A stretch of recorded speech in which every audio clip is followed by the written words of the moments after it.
हमारी कहानी मर्यादा। महिमा का ससुराल में पहला दिन था। वह वैसे भी डरी हुई थी क्योंकि उसने सुना था कि उसकी सास बहुत कठोर अनुशासन वाली है। वह चुपचाप सिर पर पल्लू डाले, सिर झुकाए सास के कहे अनुसार सारे रस्मों रिवाज निभाए जा रही थी। अब तक वह बहुत थक चुकी थी और मन ही मन चाह रही थी कि कैसे भी सब काम जल्दी पूरे हो जाए ताकि वह लेट सके। तभी हंसने की आवाज़ आई। उसने देखा कि सामने एक मोटा और डरावना से चेहरे वाला नाटा सा लड़का झुककर उसका चेहरा देख रहा था। महिमा की तो चीख ही निकल गई, पर उसकी सास ने आकर उसे लड़के का हाथ पकड़ा और खींचती हुई बाहर ले गई। महिमा की तो कुछ समझ ही नहीं आ रहा था कि यह कौन था।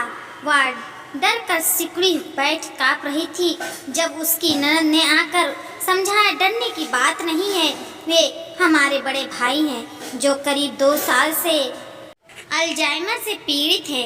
वे किसी को नुकसान नहीं पहुंचाते हैं।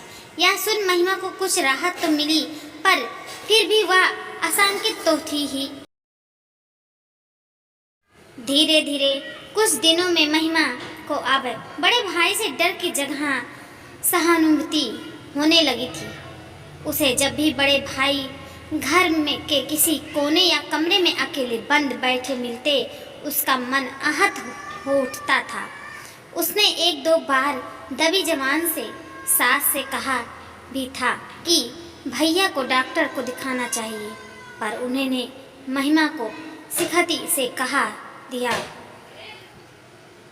बहू अपनी मर्यादा में ही रहो, जितना तुमसे कहा जाए उतना ही करो। मैं पहले भी कह चुकी हूँ और फिर भी कह रही हूँ कि मेरे और मोहिल के बीच में कोई ना आए।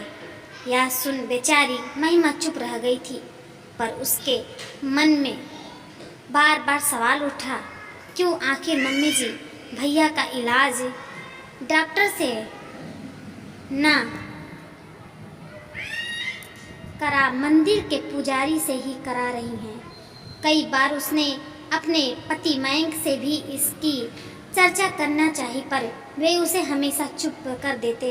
यह कहकर मैं या तुम इस मामले में ना बोलो वही ठीक है, क्योंकि माँ कभी यह बर्दाश्त नहीं करेगी कि उनके खिलाफ कोई बोले। जहाँ तक कि ये इस मामले में पापा की भी नहीं सुनती हैं, तो हमारी कहाँ सुनेगी। धीरे धीरे महिमा की शादी को 1 साल बीत चुका था और वह घर के करीब करीब सारे काम खुद करती या फिर अपने सामान करवाती थी। सास की भी एक तरह से महिमा के हर काम को मौन स्वीकारती मिलती जाती थी, सिवाय मोहिली की बात के। ससुर और पति तो बिजनेस में ही बिजी थे और नंदरानी अपने घर की पहले ही हो चुकी थी। वे 2-4 महीने में ही आ पाती थी। घर के नौकर चाकर भी हर काम के लिए महिमा को ही पूछते थे। सास बस बड़े भाई के सारे काम और बचा हुआ समय मंदिर या सत्संग में बिताती थी। इधर महिमा ने चुपचाप नेट पर और डॉक्टर से मिलकर अल्जाइमर रोग के बारे में पूरी जानकारी कर ली थी। अब वह मौके की तलाश में थी कि कैसे वह बड़े भैया को हॉस्पिटल ले जाए।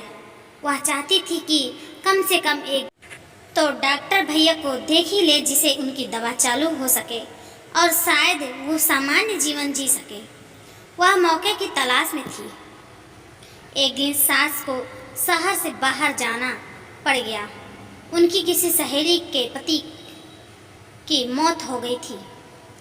वे जिस नौकर के भरोसे बेटे को छोड़कर जाती थी, वह भी छुट्टी पर गया था। तब मजबूरन उन्होंने महिमा को उनकी दवा देने के लिए कहा और साथ ही सख्त हिदायत भी दी कि दवा खिड़की से ही देना दरवाज़ा नहीं खोलना है।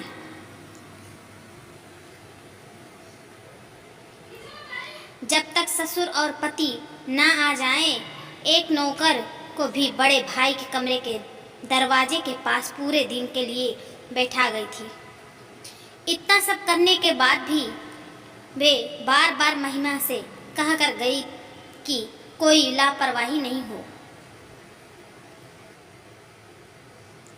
उनके जाने के बाद महिमा ने जल्दी से घर का सारा काम समेटा और नौकर को समझाकर कमरे में का दरवाज़ा खोला।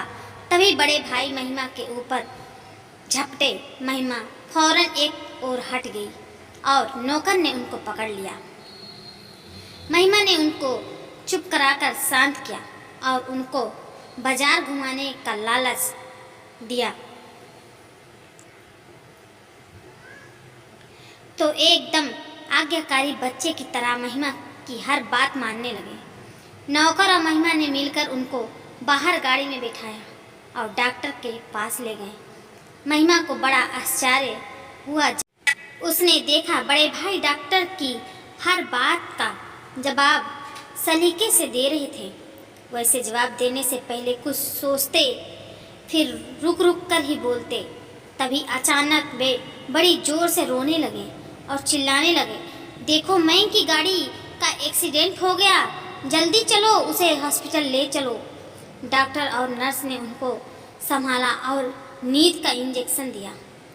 जब बड़े भाई सो गए तो महिमा नौकर की सहायता से उनको घर ले आई और कमरे में लेटा दिया।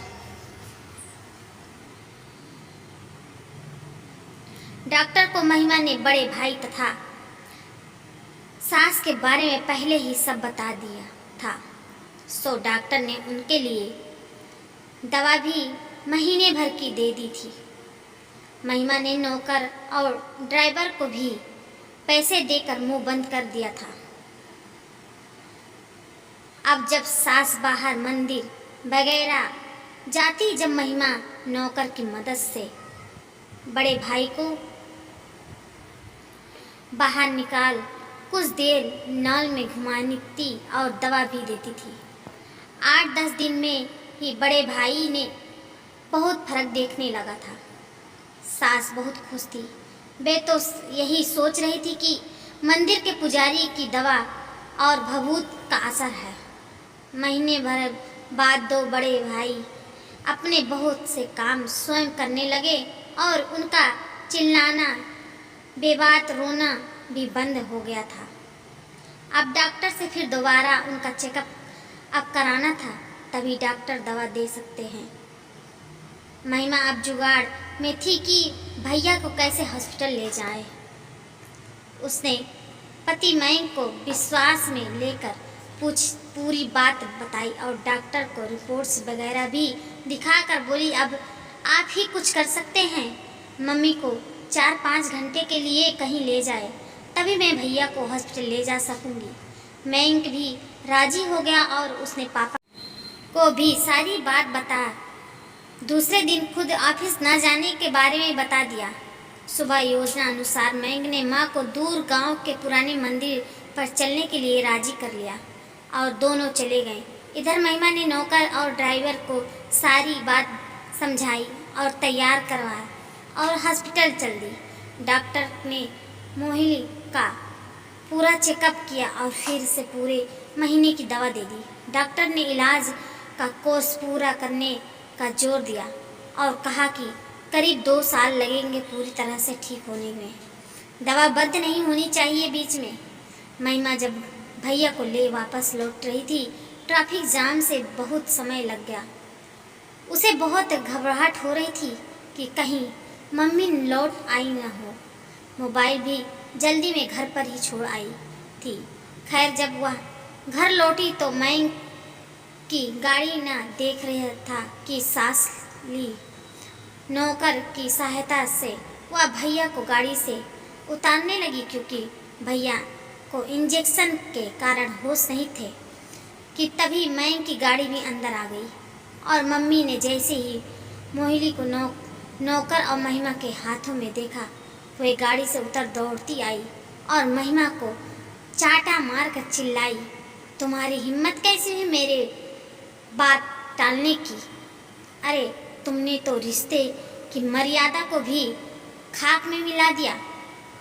मेरी छोड़ो, अपने जेठ की भी शर्म नहीं तुमको।